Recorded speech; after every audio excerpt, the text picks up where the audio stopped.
Greetings, greetings, greetings. It's been a minute since I've gone live, and I got a lot of activity happening on my personal Facebook page right now because while I was setting up my StreamYard, it has been connected to my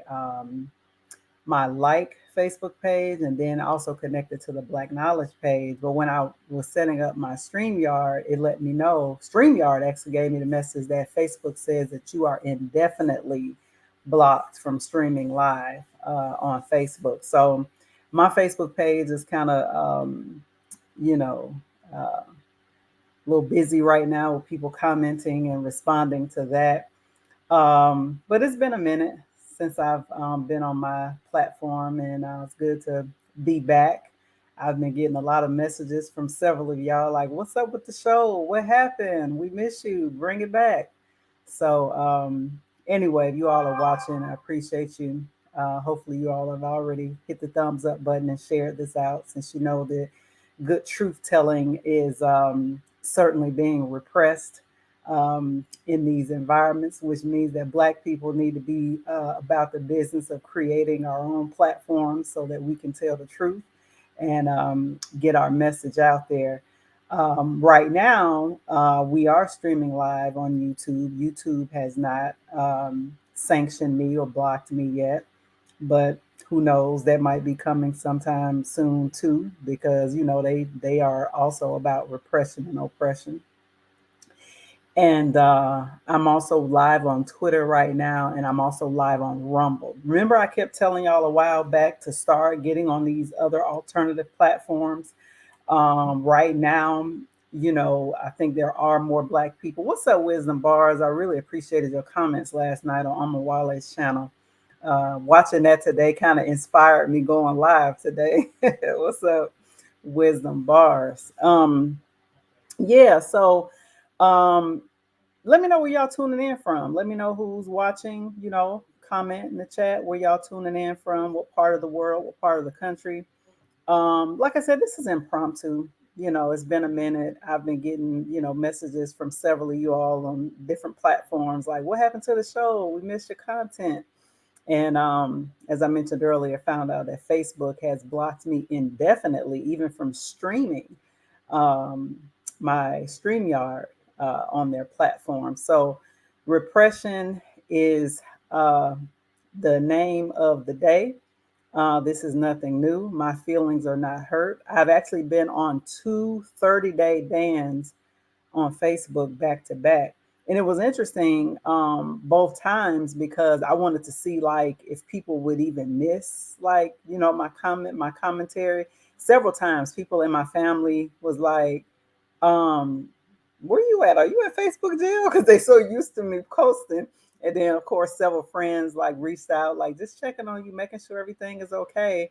And I'm like, yeah, I'm on a 30-day ban. But here's the thing, like I'm so thankful that that happened, honestly, because as my brother Rifa, who hopefully he is here watching soon, hopefully my brother he commented on my post. He said, "Congratulations, right, from being barred." Here, let me read what he said. Brother said, he said, "I feel like I ain't working hard enough. You done raised the bar." From being blocked on Facebook. So initially I wasn't looking at it like that, but I guess it's true.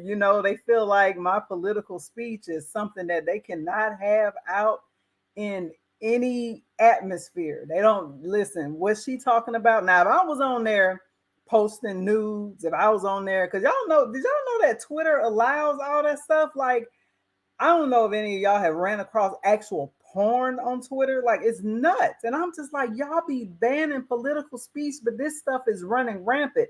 So don't be confused, y'all, about what's really going on with these social media companies. It's really a form of social engineering. And of course, you would have people like me and people like others who would try to use these platforms for good to organize our people around a political cause. And so, they have to respond to that. They got to make sure that we ain't create no new Black liberation armies and no new Black Panther parties, not using their tools to do it. Right. So let's not be surprised about that.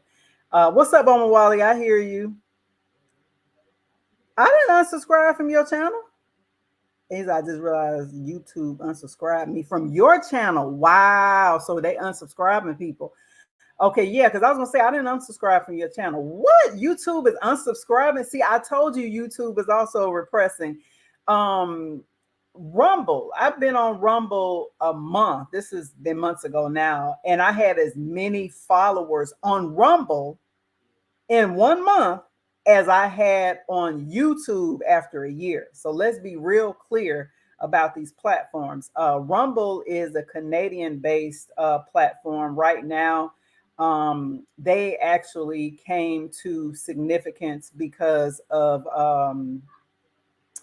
I guess people who consider themselves conservative or right wing, whatever you want to call them, were being banned outright on Twitter, and so they ran to Rumble and others. But Rumble has positioned themselves to be the anti-censorship platform. So you do have more Black voices going on over there. Obviously, they're behind the eight ball a little bit because Facebook and YouTube have had years, of course, of a head start in terms of how many millions of people around the world are actually on these platforms. But I just came today because several things have just been on my mind, that I've wanted to share. Sometimes I might go live like from my cell phone, but today I was like, let me just, because I was watching Brother Omar Wale's part two last night that he had. I watched every single second, Brother Omar Wale. After I got done with my work today, I listened to the entire show, and I appreciate what you were trying to do there. I am of the mind of let's see, I guess it was Slam, Bradley, Brother Talo. I didn't get a chance to speak that much. Brother Emo. I'm of the mind of those folks because I think that our position right now, not just in America, but globally, is so precarious. Um, we're literally going into some hard times. It's not about being a conspiracy theorist. I mean, everybody is living right now, know that financially things, have increased over the last year. And there is really no end in sight for that. Another fancy word they use is inflation. We know that there's going to be some issues around food and scarcity around food coming. Um, and so I don't have the patience for people who are calling themselves divestors, people who are saying, they are going it alone and they don't want anything to do with the Black community. Listen, I first of all, I don't have time for somebody that's talking crazy. That's suicidal and nuts.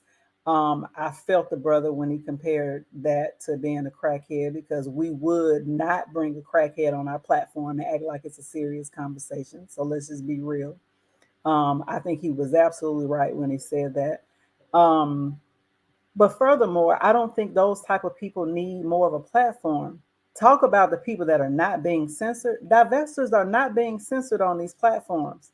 There's a reason for that. It's time for us to like think critically. It's not about, you know, making up things. It's like, yeah, like just divestors are not being censored. In fact, they're being incentivized because they're making money on YouTube, right? They're being incentivized to put out even more alarming content that's denigrating one half of our community. The other thing that I feel like that's always missing in these conversations is what about our children? You know, if you're talking about you're divesting from the Black community, what does that mean for the children?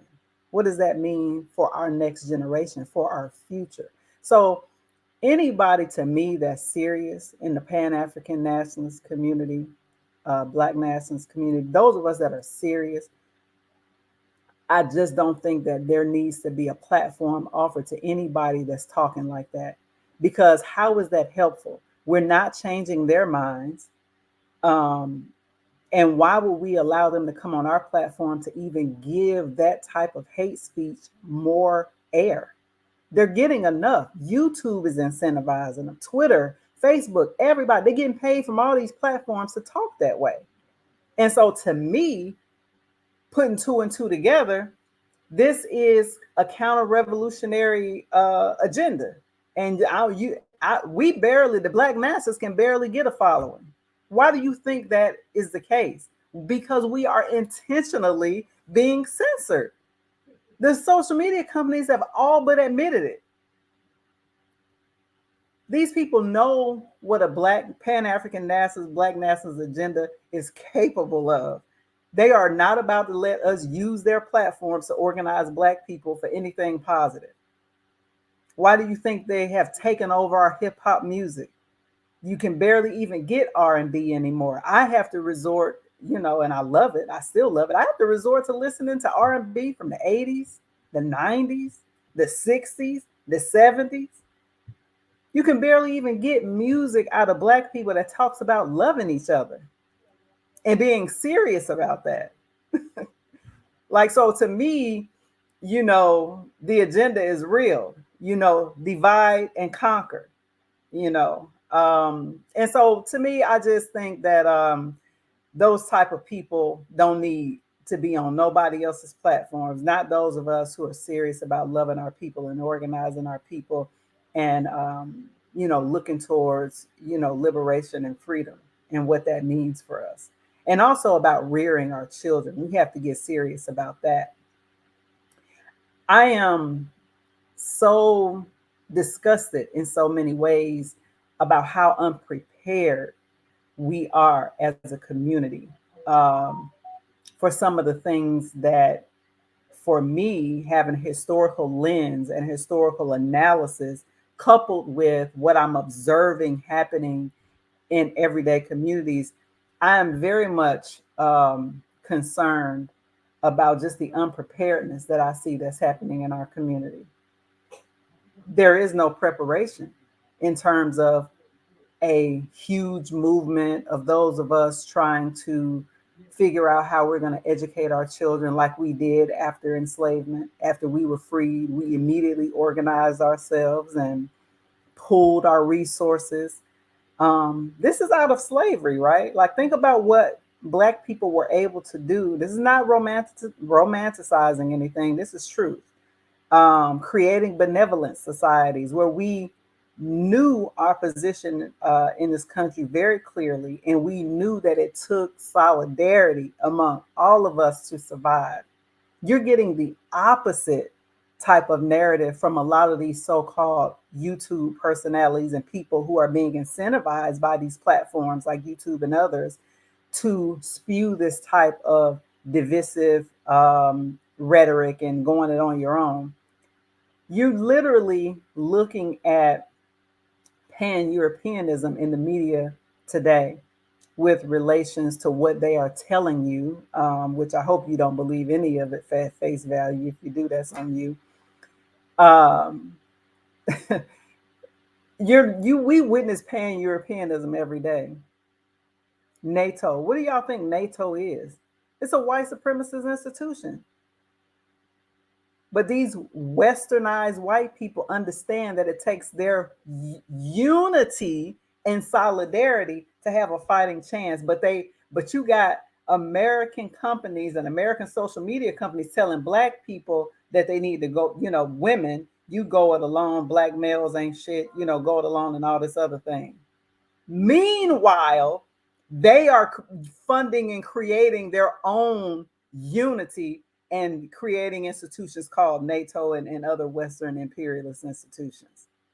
Why don't we make connections like that? Like, why don't we see literally what they're putting in the news and then make a connection about what's happening in our own lives as a group of people, and how even Malcolm knew that our liberation and freedom was directly connected to the liberation and freedom of people on the African continent. You literally got people who have created followings by being anti-Pan African or anti-African. And to me, the fact that there's no censorship of that type of rhetoric, but you have censorship of pro-Pan African rhetoric, to me, I mean, what else type of evidence do you need to know what's really going on, to know what's really about the agenda?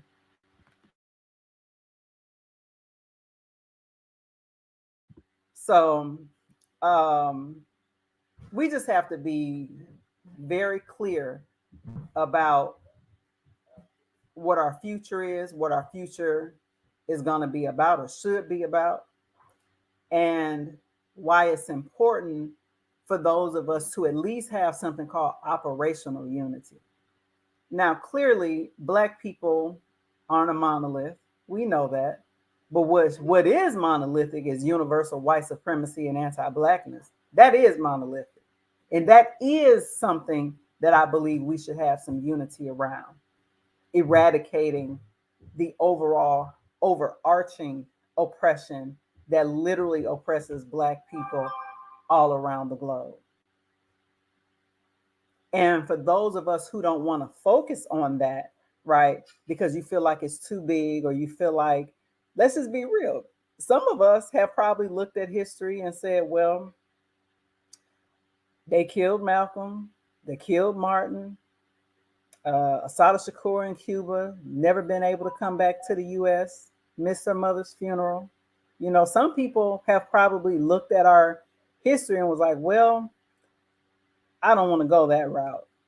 But instead of learning, right, from both the positives and, right, some of the mistakes that some of our elders and ancestors have made, and learning from that and recalibrating, right, some of us have decided to wave a white flag.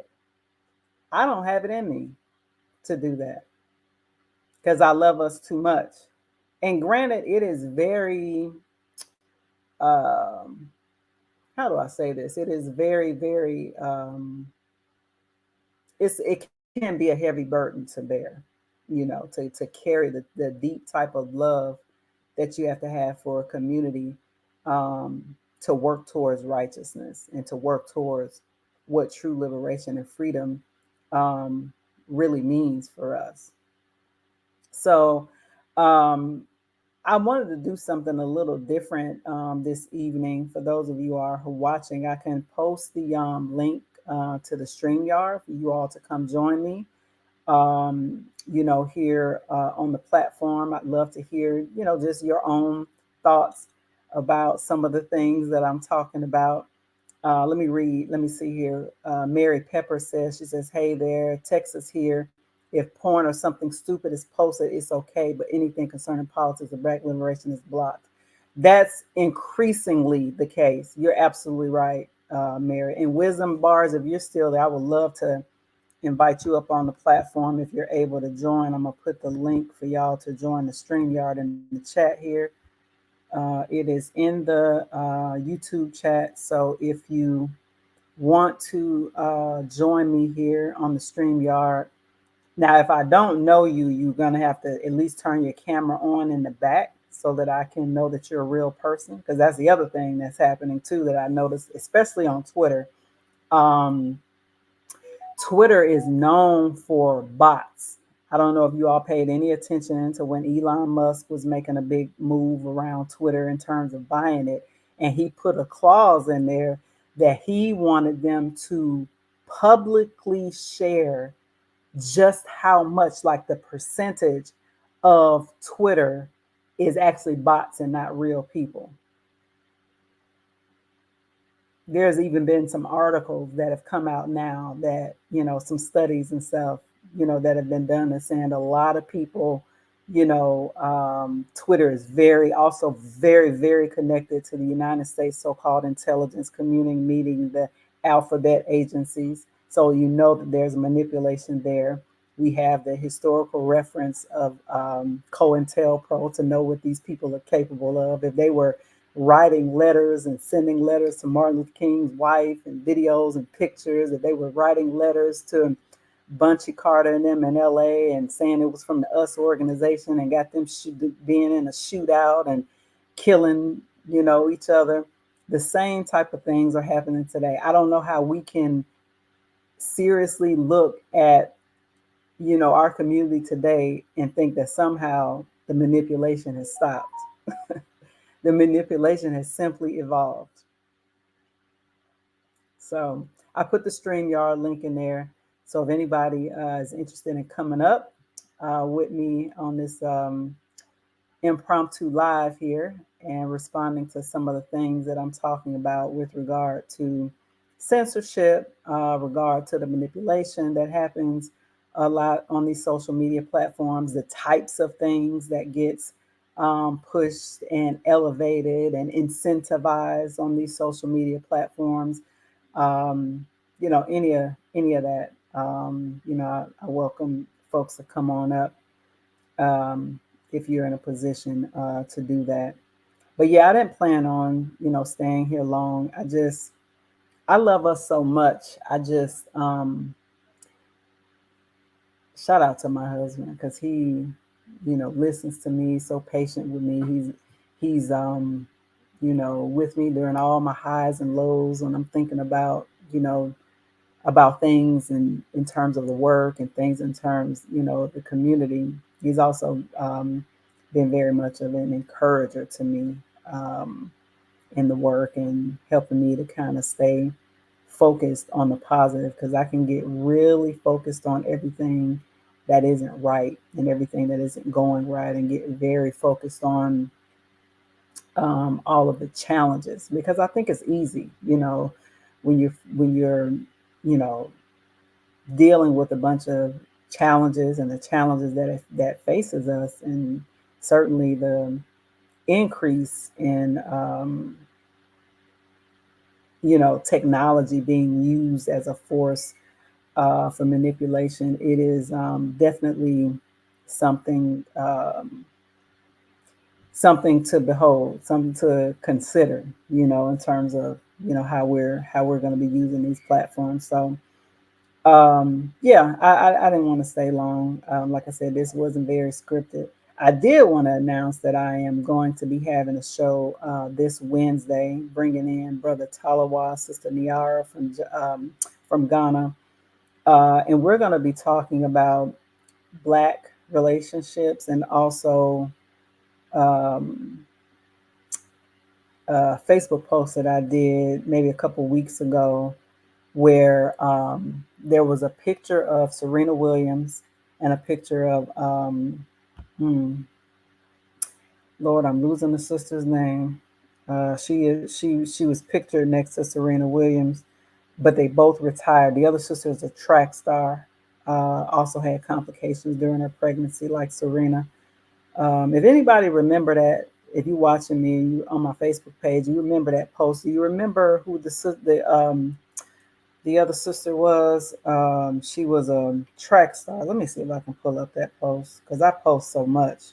Let me see if I can pull up that post. Let's see here. Hmm.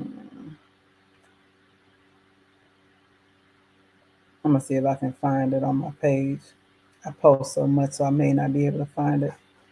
Um, but anyway, that sparked a conversation because I remember seeing on somebody else's page said, well, Serena gets more.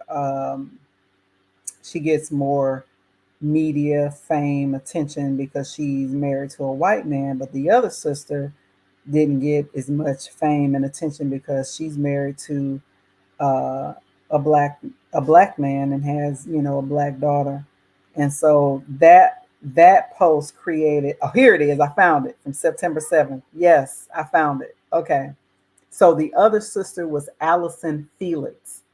Yeah, Mary Pepper. That's right, Allison Felix. That's right. Yeah, y'all are right. Yep. So I found it, and so that post had 174 comments. This is why Facebook banned me from going live. They like she talking about stuff we don't want to get out there.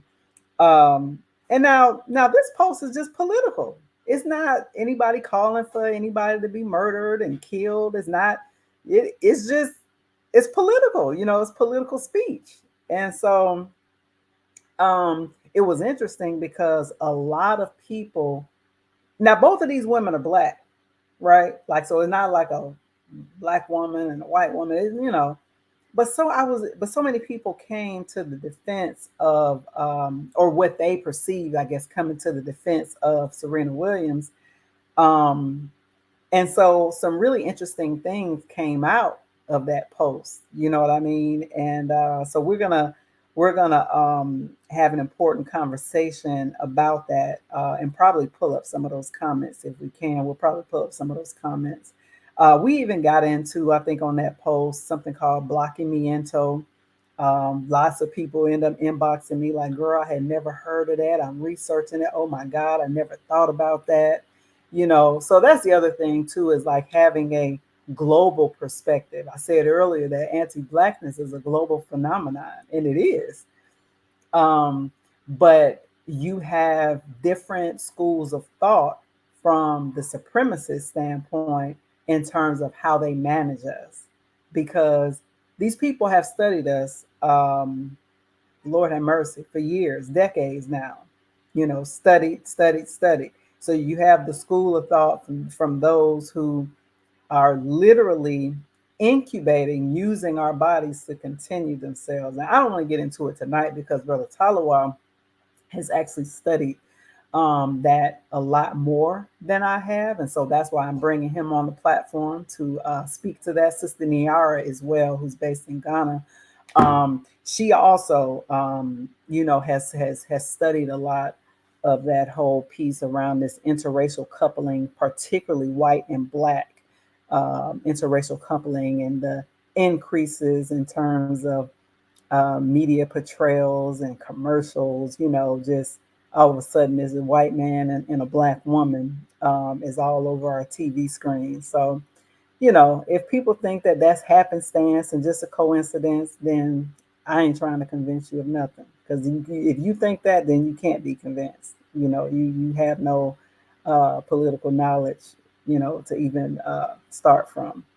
One of the comments. I guess I can post the comments. Let's see. Uh, Said, yeah, Miss Felix doesn't even get credit for having a husband. That's true. Talked about having a baby and returning to track. It wasn't until I Googled the sister to learn about her husband. That's right. That's exactly right. Uh, let's see here. Let me see. Trying to see, was there other? Oh, looks like that's Brother Omawale in the back. You gonna cam up, Brother Omawale? 'Cause I'm happy to bring you on if you're ready. Just let me know when you're ready. Yep. Just guess hit me up in a private chat. Yep. Okay. Oh, you ready? Okay, cool. Let me bring my brother Omawale up. Can you see me, Peace. sis? I mean, can you hear me? Yeah, I can hear you. All right, I'm moving. No, I I'm wanted just to make sure that just was getting you out of my first. car. No, it's me. I was just at the park with my daughter, so we're just Okay. pulling back up That to the crib. daddy time. I love it. Yeah, the crib, I the hear in the crib. background. Yeah. I know what the crib You means. don't know what the crib means? And there's a car. Go, no, go to the house. No, my bad, sis. Yeah, I'm literally You just good. You pulling up, good. and I saw you had dropped the link. Yep, Um, yep. so yeah, no, I saw all your commentary in the Because I chat. was So I watching it live, like I was like going off, like, oh my God. Because I yeah, I was mean just it's like that for whoever that TNT person was, I couldn't wait for them to shut up. Because they got a lot of time. yeah. Well, I actually invited him over. That's he has a channel called Themis and Thoth, and he's LGBT guy, but he does Black women's empowerment content. And essentially, when we were trying to curate and structure the panel, like the goal was to get a diverse range of perspectives. And the challenge that we ran into real early was that I think there are already a lot of people on our side of the equation who will readily acknowledge that the Black female ego is a problem or the Black female ego needs to be checked. And we didn't want to necessarily stack the table. So we needed some people with an alternative perspective who don't mind like showing themselves on camera. Now, the Themis guy, he didn't end up showing himself, but he has a huge Cynthia G adjacent following. So I just thought it was important to have them in the space where somebody like a Tia Son But Johnson could but crack the that's the echo point chamber. though. Like Mm-hmm. they have a huge following. Like I don't see that as a coincidence. Like those people, like when you played that clip, I mean, that was so outrageous. The clip from the sister that said black people are better under a system of white supremacy Yeah, under the leadership of black. You, that hey, was I can't take nobody like that serious. And the fact that she's incentivized, think about it. Somebody like me, I don't know if you heard me, but I found out setting up my StreamYard today that Facebook has barred me indefinitely from from going live. using. Yes. So think Yeah, about her, right? And you said she has a huge following. Think about that type of rhetoric is not censored. It's incentivized by these companies. So even on Twitter, like I noticed like a lot of the divest Twitter, like they have a huge following. To me, I don't disconnect that from the fact that people like me and other people who have content like yours, we're censored in these same spaces. yeah. So I I think can't that's why disconnect we. that. I think for me, the way I navigate social media in general is that I always keep in mind that it's enemy territory, and so that's first and foremost. And then the second thing is that it's entertainment for most people.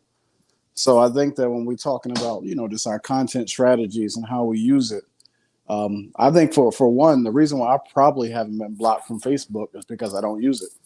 Like I literally use Facebook as just an announcement board to announce when I got shit going on, because I know like the moment I actually start using Facebook to engage or share my thoughts, I'm gonna get blocked right away.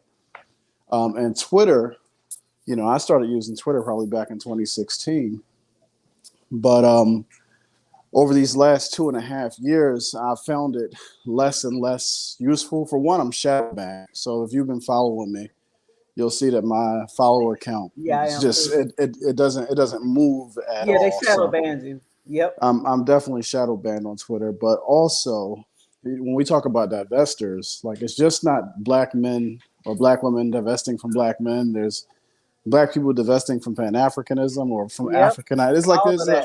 it's a whole All of range that is pushed. Yes. so sometimes I'll use the space to engage these different schools of thought because they all exist in echo chambers. So any opportunity to let that particular audience hear an alternative perspective, like I find to be valuable, but I'm just aware of the limitations of social media in general. So that's kind of like Absolutely. where I come from with it.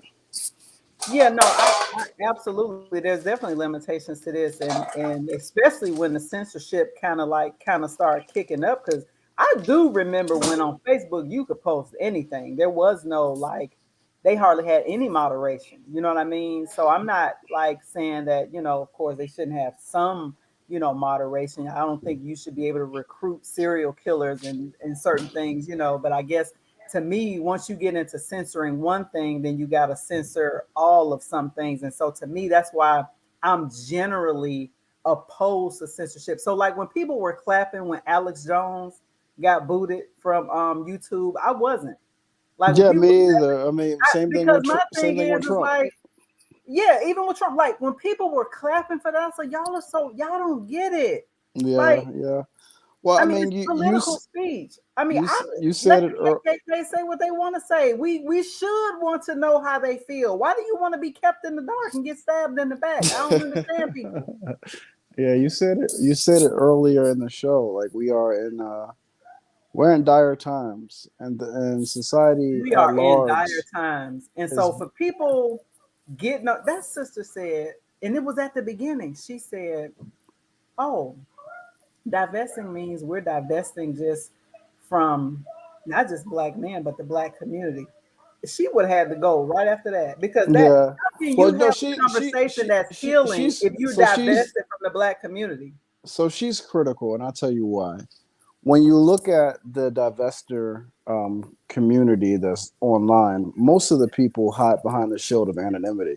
They don't show their faces, right? So she's one of the very few that will actually, cam up.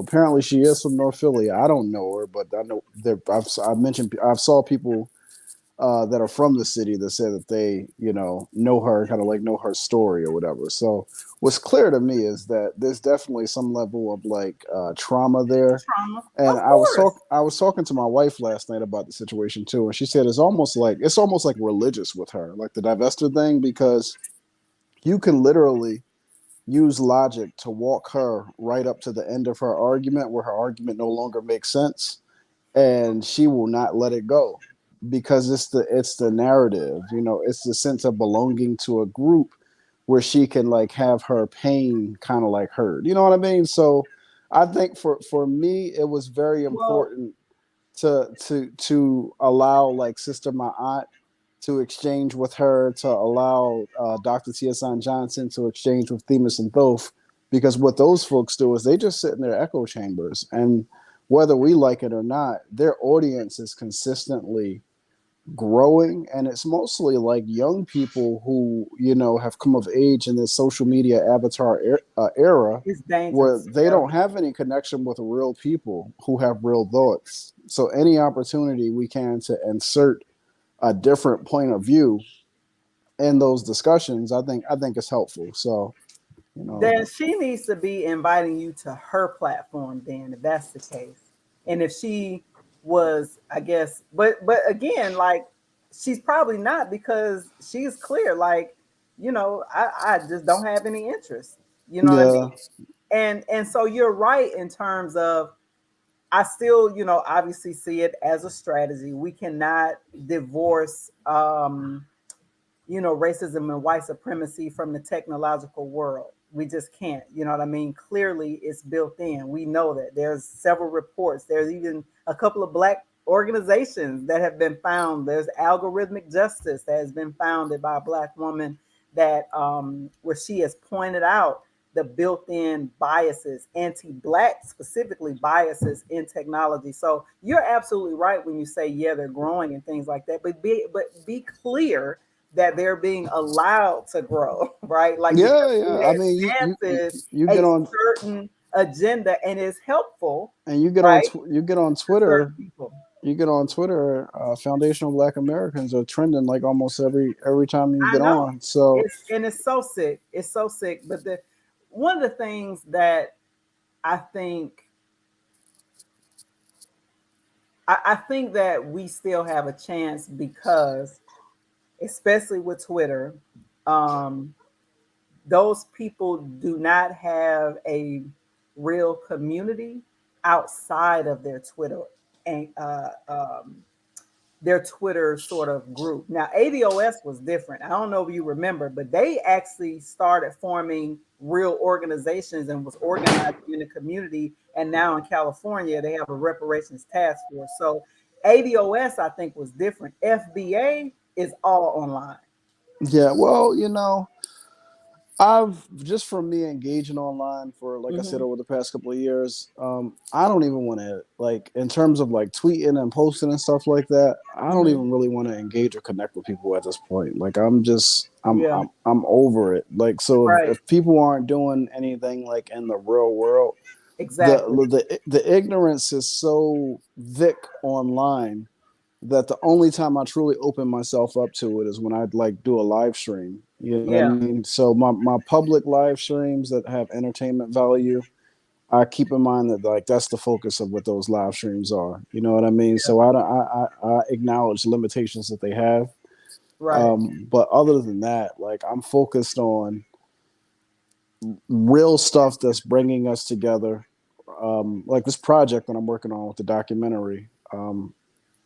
I have a series that I started to continue to support that effort called Land, Milk, and Honey, Yes. Black Voices for Food Sovereignty, and even that, right? That's strategic because if you see some of the people I'm talking to, I mean, I'm having conversations with people who I don't agree with ideologically, people who are and non for profits, but it's like what you're doing, you're navigating a political landmine in our community anytime you want to get something done, and it takes a little bit of strategy. So I'm using my best Booker T. Washington to put together some political ingenuity to see what I can get done. So Right. No, that's right. No, I think you're right, and you do have to be strategic in that way, especially around this work that you're doing I with mean, this you documentary. I think you that is you very said it important. you said it earlier on about What's the this black documentary? community not being kind of like monolithic. And one thing that's critical that we always have to recognize the level of fragmentation and atomization of the black community right now is like it's severe. So Yeah. when you're going out to speak to the black community, you're almost like a politician that you have to put on different hats to go talk to different constituencies. It's like you can't, you run the risk of shooting yourself in the foot if you try to ignore or write off any constituency because we Mhm. are individualized hyper. You know what I mean? Like if I only were to have And conversations my with question to those people is like, show me historically where that's worked for any group. what's that? Being hyper individualized and not having a Oh sense no, it's of suicidal. It's it's suicidal. suicidal. Yeah, And I even gave the example of like the West and like how they operate in the world. Like these are white people who don't agree on every single thing, but what they do agree on is that we want white supremacy, and they organize around that, yeah. and they form organizations called NATO, right? Uh, you know, and so when people say they're anti Pan African, I was like, y'all realize that that's Pan Europeanism. They just don't call it that.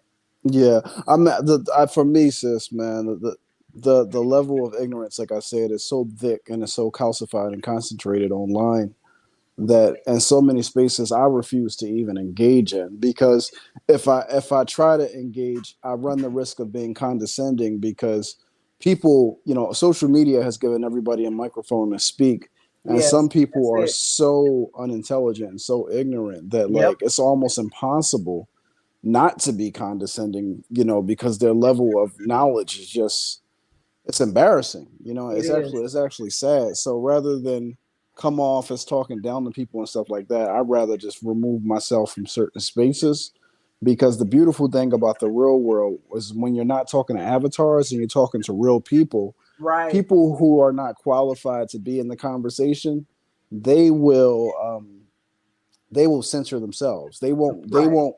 They won't jump into the conversation, right? Right. So in the real world, I can have a discussion with somebody who I disagree with politically, because as long as they're grounded in our politic, we can use reason and rationality to get some type of understanding. But what happens is on social media, like anybody can just say anything, and because they're cults of ignorance, like that ignorance just gets validated. So I don't find it very Yeah. useful to engage online. Right. No, I mean, but in some ways, right, like you do have to use online, like to try to reach the people in some ways. And I think what I've noticed, because I have been on Facebook since 2009, so I can tell you like when the changes like started happening, and it was really, um, I would say the repression really started under the last administration in terms of, if you're thinking about time frame, like 20, definitely after the 2016 election, right? So definitely after Trump was elected, when it came out that Cambridge Analytica and like how so-called Russia used Facebook, when all of that stuff came out, that social media companies had been leveraged, right, to impact the election, that's when the censorship kicked in like none other. And it's really went into overdrive since the orange guy has been gone. And you see voices, that if it's anything against the mainstream narrative, you run the risk of being censored, period. Yeah, yeah. I I mean, mean, that's and why. think about it, I'm small potatoes, like me, like Yeah, they censoring out the wazoo. listen. I get people reaching out to me all the time, asking me like, "Yo, are you shadow banned? Are they Right, blocking?" Like, and I'm like, "Well, I would think so, because my analytics definitely don't grow, right. and you know what I mean. So it's like I think that the way that they have these algorithms structured, the algorithms are intelligent enough, and it's also machine learning involved in it as well. Yes, So that. sometimes the algorithms are so smart that like they just start to you're using certain terms and words, and like Yep. they know right away, okay, this is something that we need to kind of like you could split one in half. I was gonna let Terry. I was gonna split them all. I'm sorry. I'm over here in the house with the kids and everything. But you can split one in half. Yeah. Yeah. Yeah. I was gonna split them all in half because I was gonna eat a whole one by myself. But Terry violated mine. I was gonna split them all in half.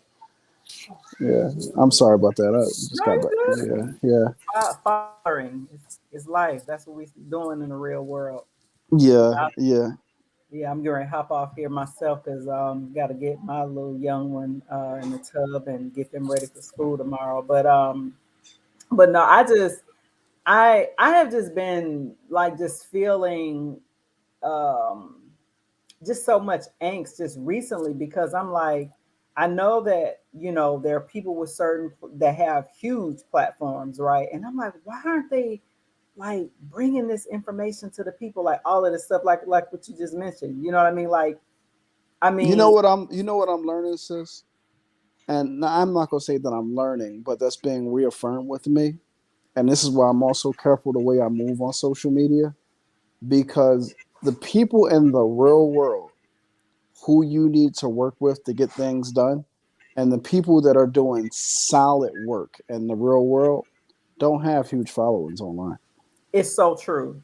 Do not have huge followings Like online. you might find somebody doing something phenomenal that's getting us towards liberation. They have a program in place, they have funding, they're doing everything that they need to do, and you go to their page, it's like, oh, they got 18 people following them, Right. right? But in the real world, like they've actually have working models that they're developing, and those are the people who you have to connect with and be a community with to get stuff done. Right. Versus you'll see somebody online that got a 500,000 followers and they talk very Right. well and they can inspire you like a black preacher. But in the real world, they don't have anything material in place that's advancing us towards liberation. They're just, it's all about getting a bag. So I think that we just Right. have to be able to distinguish, because we have a lot of prosperity pimps. Prosperity preaching used to be the thing in the church, but now it's beyond the church. You got all types of Right. influencers that's the entire lane. You understand what I'm Right. saying? So these things don't advance any material progress in terms of movement, or moving us towards freedom and liberation. So the people who are doing real things that are advancing us towards freedom and liberation, they don't really have platforms online. Right. And I think you pointed, this is one of the things that you pointed out, I thought so beautifully, was during the last year's election, or maybe a couple months ago, when the brother out of South Carolina was running. Of course, he has a huge, following online.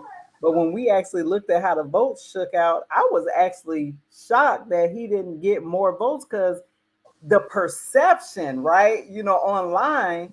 And I was just like, man, I was like, this dude got the bricks beat off of him. Like, Mm-hmm. you got to get offline, brother. You got to go organize real people in the community in South Carolina if you really trying to win. Because I was surprised though. Like, I mean, the numbers were just. I was like, bruh, you should have got way more votes than that. No, I wasn't surprised at all. I know. I've been around long enough, and I've done enough examination just of us and our history to know that hype is not going to get us there. You know what I mean? Right. So it's unfortunate that we have to keep learning these lessons over and over again. But you can't Well, I you mean, can't avoid doing the real work. no, you can't avoid doing the real work. I mean, uh, one of the things that I noticed about ADOS or ADOS is that there was an attempt for at least some of them to get offline and actually organize in real communities. I mean, you at least I've met like people who identify with that in person. I've never Mm-hmm. met an FBA person in person. You know what I mean? Like, Yeah. but the whole ADOS thing, like, there was some level of at least they were trying to organize outside of like Twitter, even if that's where they got activated. There were a number of them that moved off of the platform and started actually organizing the community. And then, of course, we saw the splits, right? And that's how FBA came out and all this other stuff. Mm-hmm. Anyway, um, I see, yeah. brother. Shout So, out to brother Kills in your chat. Brother's oh doing yeah, doing brother Kill, where? doing Let good me see. doing good work. All this math. Oh yeah, all this math, yeah, brother. I see Sister RM. Shout out to Sister RM too. Sister RM, yeah, she been in the chat for a minute. Yeah, I appreciate Hmm. Sister RM. But yeah, no, we about to wrap this up. I like I said, this was just an impromptu. I was just like, for those of us, because I know you're serious. Those of us who are serious, I feel like if we are going to use these platforms, and I appreciate, like what you were trying to do with that, but I felt like it was a contradiction, because I know you were saying we're trying to bring healing and trying to have some unity, but you can't have unity with somebody who's saying they divesting. There is no healing if that's there in their mind. You know what I mean? I mean, Like, if you see divesting as a trauma response, then I think that listen, we down bad. Like we down bad, real we bad. down we in a real bad way, just We are. as a collective. So We are. I actually when you see me pop up for my lives, that's typically when I'm online. Other than that, like I'm in the real world, like with my Right. family and just doing real stuff. You know what I mean? So Right. I think that what last night showed me, if you go like read the comments on there, like people like that's the greatest show I've ever seen. Like people are there for the entertainment value. And it's Wow. like when you learn that, then it becomes about how do you get the medicine into the candy. Right. And not all the time are you going to be able to, like, so it's all about striking a balance, you know what I mean, with these platforms. So That's my Yeah. 2 cents. I don't try to do anything serious, with the exception of what I'm doing with the War College. But I use a different strategy for pursuing that. But in terms of just like regular social media, I don't think it can be used to do anything serious unless you're trying to create a No, brand. they've taken that away. Unless you're trying to create a brand as being like a serious person or like it's all fake to me. Like, and I don't. It is. I'm like Everything is a disgusted. performance. Yeah, that's what I'm saying. I'm disgusted by the fakeness and by the It's performance. So performing. like, Yeah, if you want to do real work, like you don't got to sell it to me online. Like I'll see you doing it in the real world, and I'll connect and try to support it. absolutely. Well, I appreciate you, brother. Thanks for coming up and having the conversation. I do appreciate that. I appreciate everybody for coming in. It's been a minute, like since I've been even live on my own channel. It's like you said, I got stuff going on in the real world. People was hitting me up, man. We missed you on the show, and I'm like, shit, I got stuff going on in real life. I ain't really had time to even curate anything. You know what I mean? Just got a lot of stuff, going on, parenting, work, everything. So yeah, but I am planning to have a show this Wednesday at 8, which was my regular time, Wednesdays at 8, hosting Brother Talawa and Sister Niara out of Ghana. Um, so hopefully people will definitely come back for that. Yes, the work All has right. been Well, on sis, time. just stay encouraged. You know what I mean, You and too, find brother. some time. Your husband and your children. That's your root. So Absolutely. nurture what nurtures you. You know what I mean. Get in nature. Absolutely. And pull away from this online stuff. When you need to, just to recharge and rejuvenate. Because this stuff can alter your perspective on how you see things. That's a fact. Yeah. Absolutely. All All right. right, everybody. All right. I'm Peace. out. Peace. Peace.